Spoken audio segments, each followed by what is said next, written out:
have say, cannot sleep on high bed. Yes. Cannot sleep on soft cushion. If the cushion is giving you luxurious enjoyment, I would say no. But if you have a back pain or whatever pain and you need a cushion to support, I would say yes. So if you're on 8 precept, do what is necessary to maintain the basic painless comfort, not overindulgence. The whole idea is this. Cannot enjoy music? Preferably not. Try to keep noble silence as much because that will help in the practice. Dear Venerable, under 4 right effort, we need to sustain the wholesome thought. My question, we are supposed to be in the present, not thinking. I find this confusing. Kindly advise. Oh, okay. So, on one hand, we be in the present moment, you don't think. Correct. When you have to think, you think wholesome thought. When you are required to plan and think, then you think. When you are in the present moment, okay, a bit confusing, yeah, correct. I'm so confused. If you're in the present moment, and this present moment you are doing planning, yes, please think. If this present moment you're doing cooking, then maybe just cook. Whatever you're doing in the present moment, you say, that's time. It's what you're doing. What I'm trying to say here is, don't get carried away. Your hand do one thing, your head go do another thing, and then it doesn't synchronize. Then you get very mixed up in the way. So when you're able to focus on the present moment awareness, you don't run off to the past, you don't run off to the future. Especially in meditation, keep to the present moment. Okay, hopefully. Sukhi Hontu Venerable, in the Samyutta Nikaya 2.4, it is said not to impose our views on others. However, as parents, we need to steer our children on the correct path, so I find this difficult to follow. For example, using the gadget non-stop and lying down is not good for them. But to my kids, they do not view their acts as harming their eyes and frying their brain cells. And the usual statement uttered by them is, let them be and not impose my views on them. But something venerable, my act of being hard on them and nagging them until they get off the phone is coming from my sincere intention and for their well-being. So how do I balance as a parent to not impose my views even though it's the right advice? Number 2, to be kind and right at the same time. Thank you, with metta. It's hard to balance, really. What is the kindest approach to this? Can we strike in between? Can we have a discussion about your phone time? I don't really like you to be on the phone lying down. It's because of this. I don't know whether you can explain to them, and if they follow your advice, good. When you don't follow advice, then you know your sincere intention may not have been received in the right way or the way you want it to be. Getting upset is not going to change anything. Acknowledging that you're disappointed is okay. Say, Mom, feel disappointed, you're not following my advice. So I'm okay, you just do whatever you need to do, but it kind of hurt me when I know you can be, you can be in a difficult time if you strain your eyes too much or fry your brains. So hopefully one day you can follow my advice. It's kind of a negotiation between this and that. And this is not common between parent and child to have a negotiation. It's more like one-way traffic. You hear, I talk. I'm not sure whether writing a note will help and finding ways to go about will help. definitely your sincere intention is there, and that's good. Again, I don't know, when we were growing up, we would have done a lot of things that our parents didn't want us to do either. How's that, being tackled? Yes, your parents can be screaming, then you're like, okay, follow. But behind them, just don't follow. Can it be that, or can it be come in between? I don't have a clear-cut answer to this. There's a lot of experimentation that you can try. It says, seriously, I think this might hurt your brain, this might hurt your eyes. Can we just find a time that you can have some limitation also? Do your best. If the result is still didn't work, maybe one day it will work. So have that hope. Yeah. Children, sometimes they can be rebellious. But one day maybe they decide to follow, just like all of us. We would have been rebellious to our parents at some point. I'm kind of embarrassed to say what I did, but anyway. But there will be that, you kind of know, I think they're coming from the right place. Maybe I will change one day. Yeah. It's okay. And it's also their lives. You can give all the advice you want. And that's it. Yeah. Dear Venerable, is there a brief description of consciousness in the dependent origination and the five khandhas? Can it be briefly described as life force? Very ching. Brief description of consciousness, not really, because consciousness is 6 different kinds of consciousness, which is the seeing, smelling, touching, tasting, hearing, and also the mind consciousness. And when it comes to dependent origination and 5 khandhas, actually it does take a long time to describe this.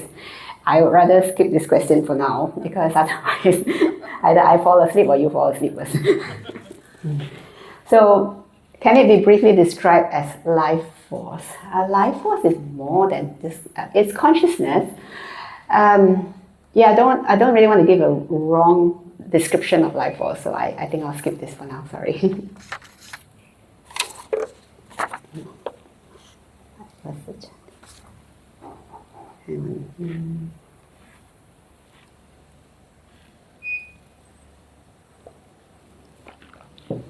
Venerable, what was the chanting you did before lunch? Please explain the meaning. We're talking about the one in front of the food and is that the one? Whoever asked this question, yep. Okay, yes. The full meaning of it is, just as a river flows from the mountains into the ocean, so may also all this merit that you have generated flow to all who can receive it, including the seen and unseen beings. May they all benefit from your generosity, your kindness, and offerings of the food dana. That's the first part of it. And generally, when we chant this, for people who want to transfer merit, especially Sri Lankan, they take the water vessel and they start pouring. So that's the symbolic bit of it. When I say Yatha Varivaha Pura, that's just as a river flow. Similar to the river flow, may this merit also flow, to the way that it will reach all that you aspire to reach. So that's the first part of the chanting. Then the second part of it is Sabitio Vivajantu, which is also saying, wishing well, and may this generosity bring you long life, happiness, long quality life, I would say. Long quality life, happiness, strength. Good health, quality life, happiness, and strength. Ayu, Wano, Sukhang, Balang. So that is a wish for all the people who have been generous. The third part of the chanting, Babatu Sabba Bangalang, may the powers of the Buddha, the Dhamma, and the Sangha, meaning may all the qualities that we know about the Buddha, excellent qualities, all the qualities of the Dhamma, and all the qualities of the Noble Sangha protect you always. So that's the meaning of the chant.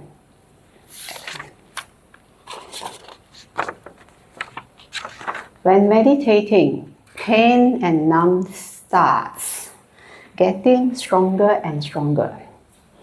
Two wheels starts to surface. Wheel number 1. Pain and numb so bad. Get out of meditation now. Wheel number 2. Pain and numb getting so bad. Bad. But stay on. Patient. But at last, the pain and numb win. What to do?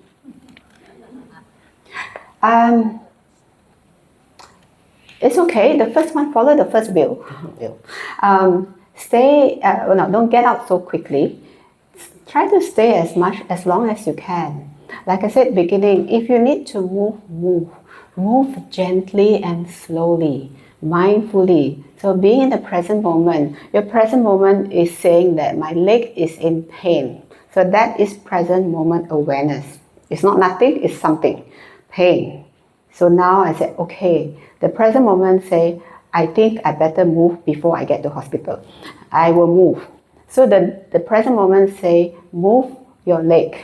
Slowly, gently adjust whatever you want to do before it gets to pins and needles. So you know what you're doing. One step at a time. Don't just get up.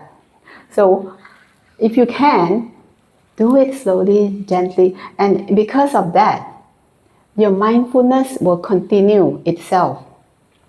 Even though you change posture from sitting to on the chair or to walking, the transition, it doesn't break the continuity of mindfulness.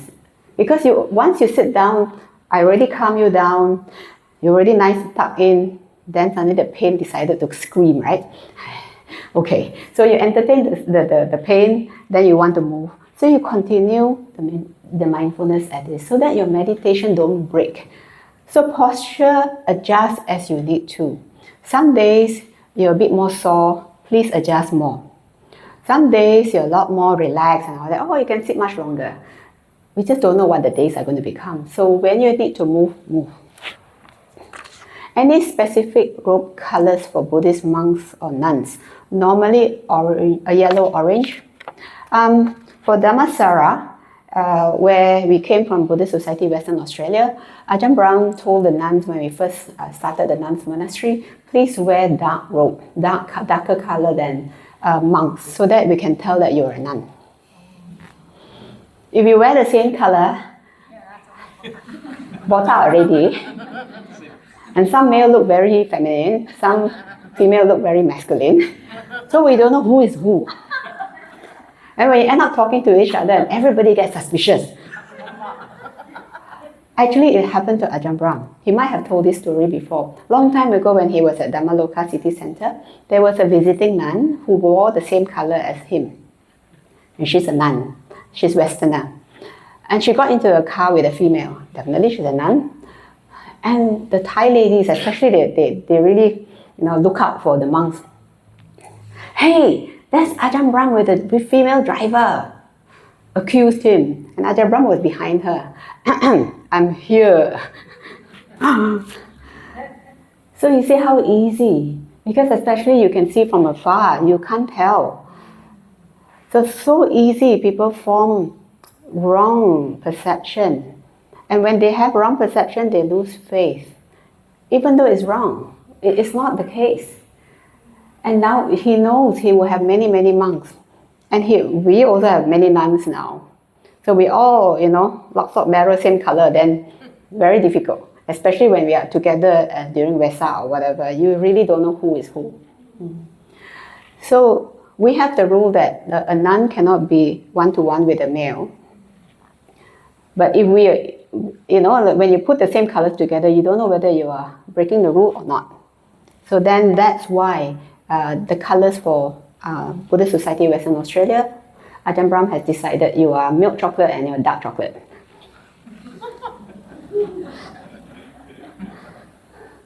So for other monasteries, they make their own choices. The color is allowed, is generally anything that is boring, brown. Orange can be nice and bright, but generally you find them in city temples, Sento Temple and then Brickfields Temple, they're more orangey. Yeah. more of the forest monastic tend to have a little bit more dull colors to blend in with the forest, and that way it stand out like a flashlight. Okay. How to prevent forgetfulness at home or at work? Make a checklist. Have your alarm. Use skillful means. You have phone nowadays. Remind yourself. And if you do practice more meditation, your mindfulness strengthens. Mindfulness means memory. It helps you recall anything you forget quicker.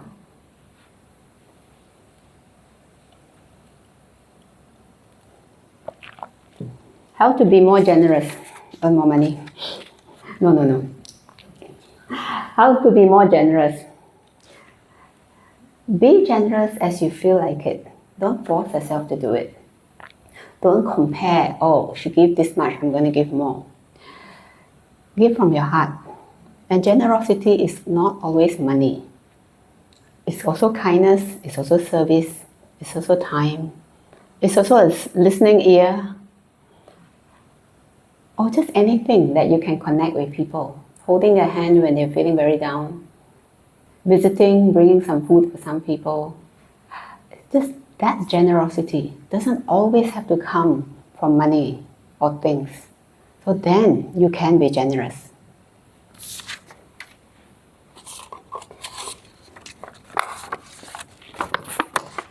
Dear Venerable, I've come to accept that I do not know how to be at the present moment. You are already in the present moment. I don't know how to internalize the present moment. You're already in the present moment. It's very mechanical and knowledgeable level of understanding. Meaning when you were guiding us where to feel and what to do, I did. Very good. As per your instruction. No feeling at all. That's the present moment. Very good. How do I go about really being in the present moment? Thanks, with metta. If you're truly in the present moment, sometimes feeling disappear. And that's okay. You still know that you're here. And that is really the present moment, the silent present moment. We haven't gone into a real meditation retreat. If you do, we will actually get to that silent present moment awareness. At first, you're still in the present moment. You're here, you're now, I can feel the seed, I can feel this. And we didn't go that deep here. We actually got that. Once you get there, there's this silent present moment awareness. You know you're there, but nothing. Silent, no feeling, no words, no thoughts. So maybe you have got to that state. That's okay. Rejoice. Sadhu. Don't get too hung up on this. Sometimes it's just the different teachers guiding you. If this is really, disturbing and this is not something that you like to do, no, it's okay. It's okay. Find something else that works. Dear Venerable, question 1. Regarding the opening and closing salutation, this is my first encounter. Can you explain what is the purpose of it? The usual was just sadhu, sadhu, sadhu. Again, no problem. How should we do it? Example, after each paragraph, we bow. Do we need to read the English as well? Could you show the slide again on the Pali English version? Thank you. Maybe if you connect with Brother Bobby, can you disseminate the slide? Yeah. And next question is, can we also do it home before chanting? Sure, can. So the question is, what's the purpose of doing it? It's invocating. It's like when you go to somebody's house, you say, hello, greetings, I'm here. So similarly, when you're in an environment like this, where we have a Dhamma sharing workshop or session, it's kind of nice to invoke the connection to the Buddha the teacher, the Dhamma, the teachings, and the Sangha. So it has been a traditional Buddhist way to connect with the Triple Gem in this way. If you don't wish to do it, fair enough. I don't insist on things. It's just where we can do all the things similarly together, it brings a bit of connection to everyone here. You want to recite Namo Tassa, not recite, doesn't matter. It's basically paying homage to the Buddha, the enlightened one, the blessed one. It's out of respect. So there are places, which are all silent. There are also other monasteries or places that do a lot of chanting. So we just kind of like go in between, and personally I like to keep it simple, but just the essentials were being chanted. How should we go in back? You can do it in English if you like, totally, because if that brings meaning to you, then better. But if you're familiar with the meaning already and decide to do in Pali because it's more rhythmically, you gel in well, you can calm your mind down, it's also okay. Yes, you can do it at home before chanting, yes. Question number 2, chanting of sutta. Which one is to be read first, followed by Mangala, followed by Mangala, Ratana, Karaniya, Metta Sutta, or Mangala, Karaniya, Ratana? Doesn't matter, there are 3 different suttas. The first sutta called Mangala Sutta is a sutta about blessings that I've just fleshed out this afternoon. The second sutta on Ratana means gem, jewel. Gem means all the precious elements, the Buddha, Dhamma, Sangha, and all their qualities are chanted in the verses. It's about 17 verses, it's quite long, so that's Ratana Sutta. The third one, Karaniya Metta Sutta, we did on day 1, I think, the English version, is radiating loving kindness. If you wish to do all 3, sure. If you want to do 1 and 3, 2 and 3, it's okay. It's just 3 different things.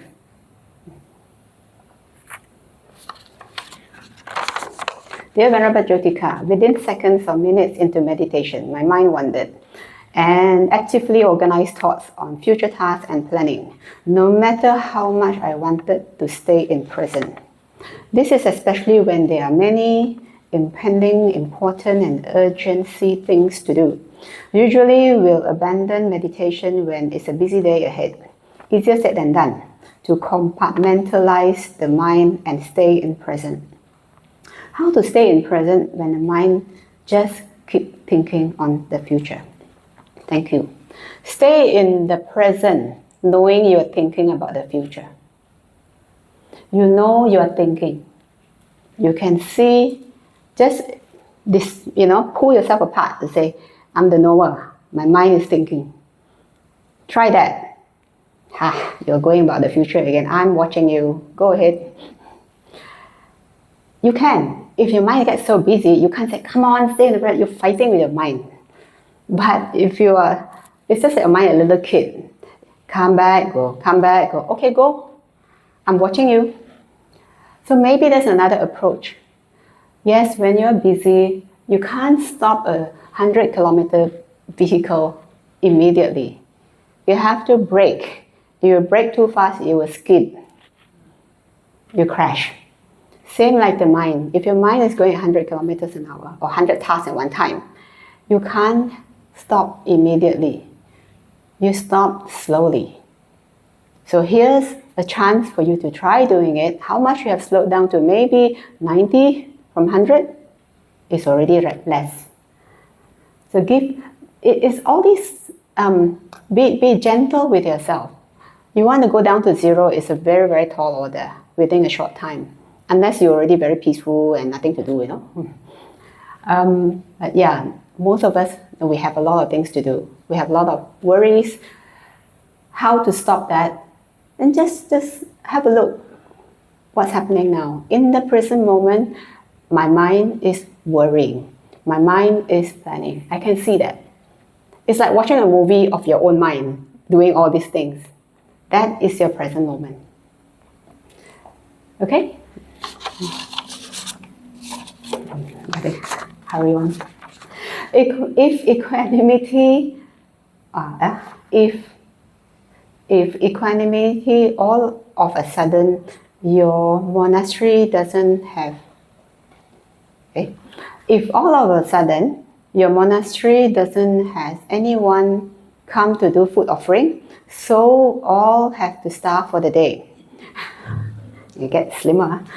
However, if you treat it as if is, so is this equanimity. No, it's called starving. It's not equanimity. Equanimity is you're okay with whatever. You're okay if somebody serve you lobster. If you're okay if you don't have food for the day. It's not when you're trying to starve or you have to put up with difficult things, when your mind is not at ease and at peace. You may be hungry, you may be upset why people not come, and that is not equanimity. Don't be so gung-ho, I will be equanimous, but in fact very angry. It's not. So when we don't have any food offering, our anagarika will cook lah. It's okay. Yeah. No, it's a different meaning of equanimity. Can we attain stream entry by listening to sutra without meditation? I asked this question a long time ago because I also want shortcut. Then I was at briefing sample with my partner at that time. Then he found this book by Chief Reverend, late Chief. It says, meditation, the only way.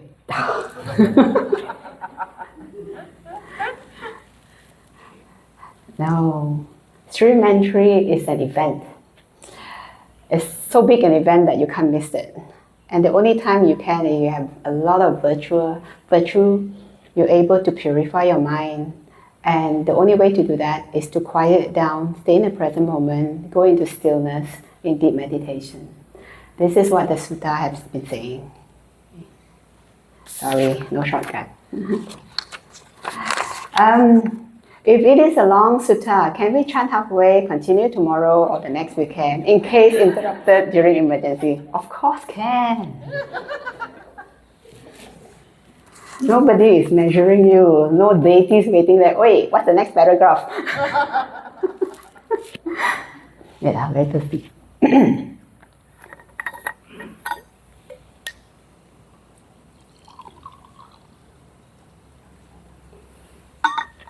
Tenants passed away in my rented house and now it is vacant. Ooh. What is a suitable sutta to chant in the house on my own, wishing him a peaceful journey? Metta Sutta is nice. Whatever sutta that you resonate with, because it's all about you. And when you feel good about a sutta, it comes out well. The sutta is just words. But if you don't resonate with the word, you don't agree with it, you chant, the feeling is different. Just like any song, any Korean song, any Chinese song, whatever song you like to sing, you sing it with full And the songs that you don't associate with, okay. So when you know the meaning of sutta, so before you chant the sutta, check the English version, remind yourself what it is. So when you chant, the qualities come up. Okay? Venerable, why do you choose to follow Hinayana, not Mahayana? Got yana. Theravada. Theravada is another name for Hinayana. Malay say Hina very small, Maha very big. Yeah, there's this two schools of Buddhism called the Hinayana and Mahayana. Hinayana, mainly the Theravada version, and then the Mahayana, mainly the Zen, the Korean, Japan, Chinese, the Taiwan, that sort of a tradition. Why do I choose Theravada? I don't know, maybe I resonate with the teachings. I resonate with the way how mainly Ajahn Brahm and the Dhammasaranans, the way they practice, and some other teachers. I started with some Burmese teachers as well. So it's just you gravitate to something that you like.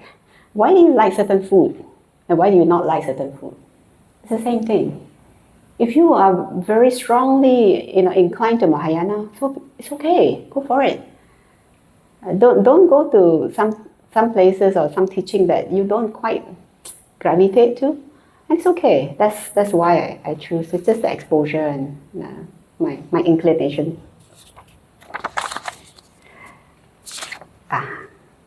My son, who is a student, told me his friends asked him whether he is interested in two kinds of jobs. A, to dress and make up dead people before burial.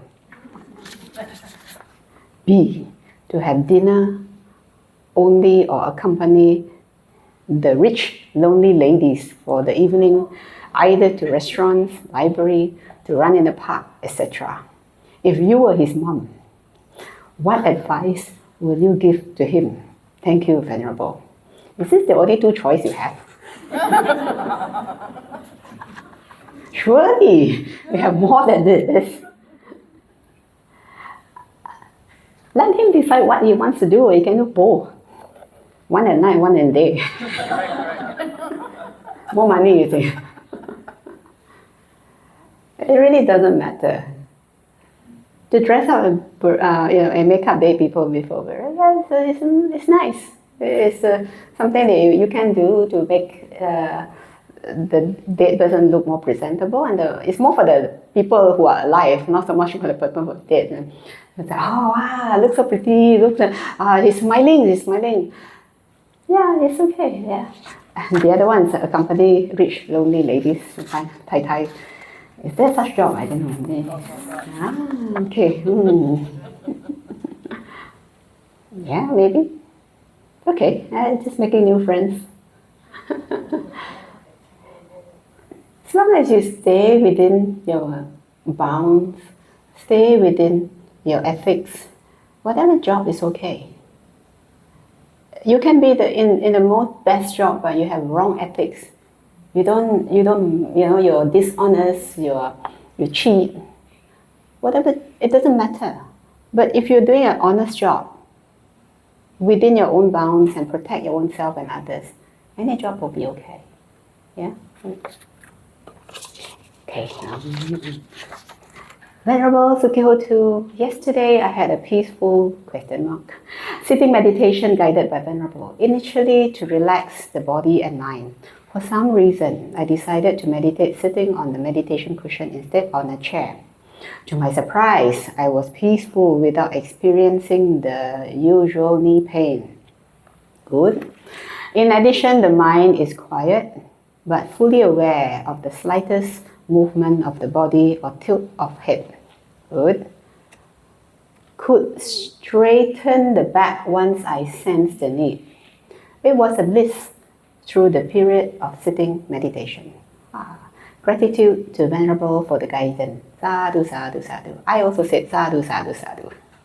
Yeah, some days you just get into it without much expectation.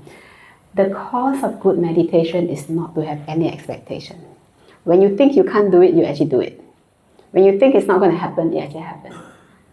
But to turn around and say, okay, now it's going to do it. I'm going to do it. And prepare for disaster. Yeah, good. Thank you for sharing. That's very, very nice. Being a mom of young kids, it's our nature to want what is the best for our child. Correct? But in Buddhist teachings, we learn about fading away. Let them be. They will have their path to walk. Yes, so let them play the handphone all day.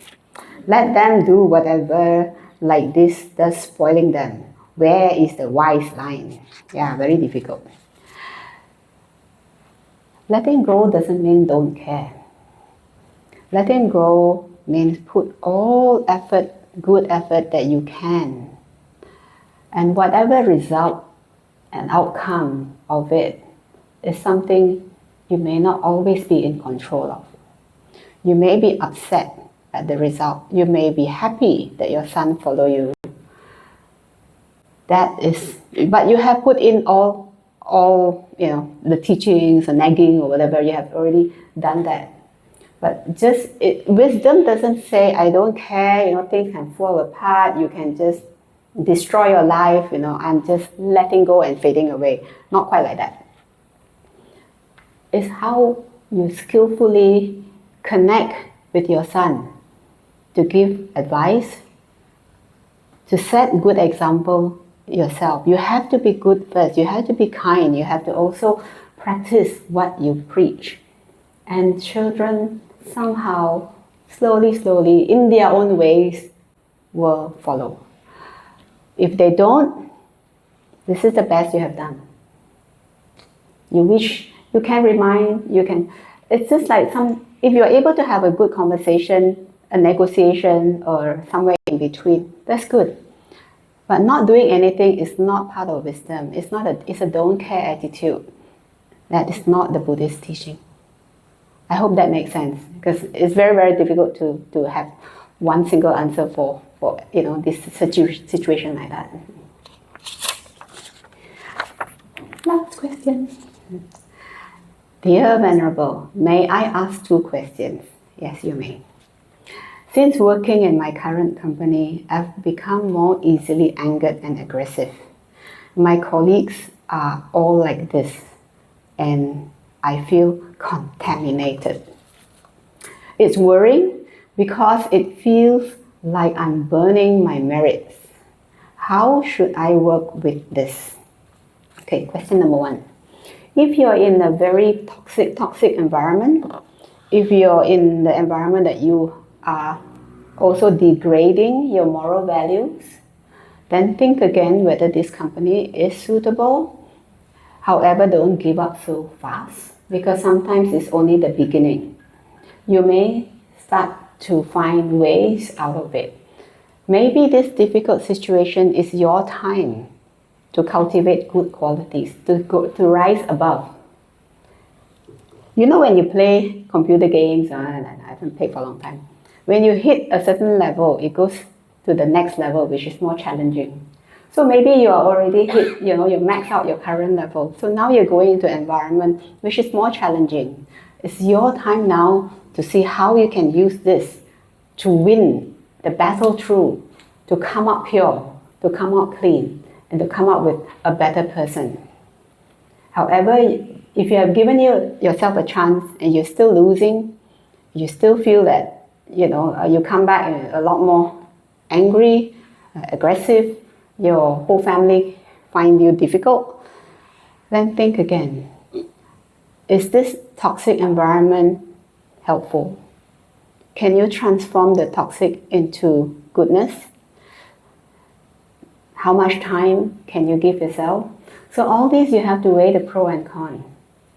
Sure, sometimes you hop onto another job with better money and all that. It also comes with additional stress and all the other, things that come along with it. Weigh it, see what you want to do. So consider it this way. Burning my merit. There's nothing, I don't understand what it means by burning my merit. You are where you are now because of your past. Yeah. So whatever has been done has been done. So what goes ahead lies in your current moment. If you have decided to work on a difficult time now, this is the merit that you'll be making for your future. Okay. Question number 2.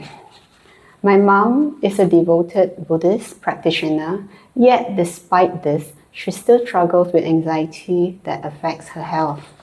If Buddhism can't ease her suffering, what should I do? Should I move back home to look after her? Help and thank you.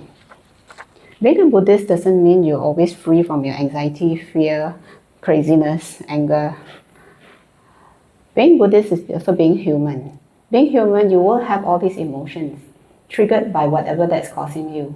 Maybe some people have long-term anxiety, long-term depression. It doesn't cure all mental illness. Some monastics have mental illness. Sometimes you need medical help. Sometimes you need medicines to rebalance your chemical in the brain. And what triggers all this? If it's just a short-term anxiety or short-term depression, maybe counseling and all that may help. But if it's a long-term and something that you really need to manage with medication, please, this is what you need to seek for. And that will also, once you're able to neutralize and normalize your mental health, you can practice better. So whether to move back home to look after her depends. If Buddhism can't ease her suffering, what do I do? Maybe get her to see a counselor or something. Maybe a counselor can help, not Buddhism can help. Buddhism is a way of life. If you don't subscribe to it fully, then it may or may not be so helpful in this. Devoted Buddhist practitioners, depending on what you mean by devoted, if you just go light incense and chant and all that, you really need to internalize and look into the mind, which is a very difficult thing to do. Have a good teacher. Have a good someone that you can bounce off like a counselor. How to deal with anxiety at this present moment. One of the quick instructions that somebody asked my teacher about how to deal with anxiety.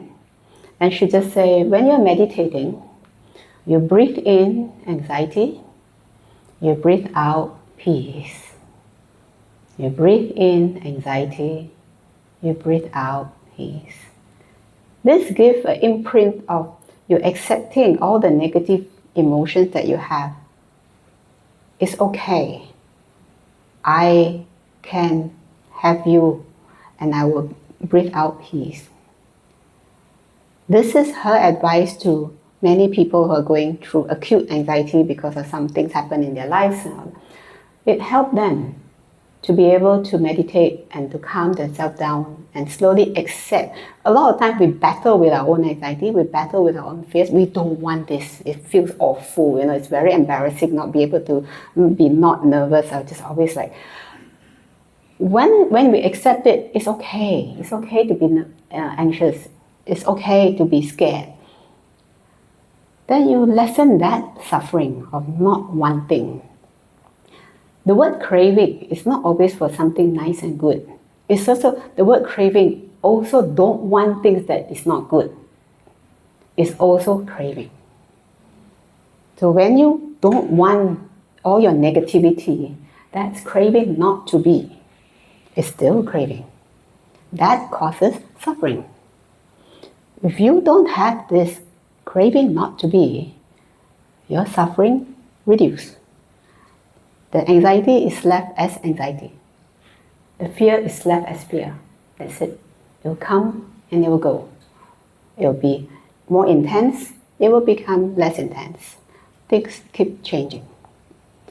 So if you see the Buddhist path that everything is impermanent, things keep changing, have faith, whatever anxiety or difficult situation that you're going through, these two will pass some point of time. Okay, with that, I end all the questions. Thank you. And thank you for all that you have put in to write. I hope it has benefited you one way or another. If not, sorry. Okay, let's take a 5 minutes break and we come back for the last session, which is meditation, followed by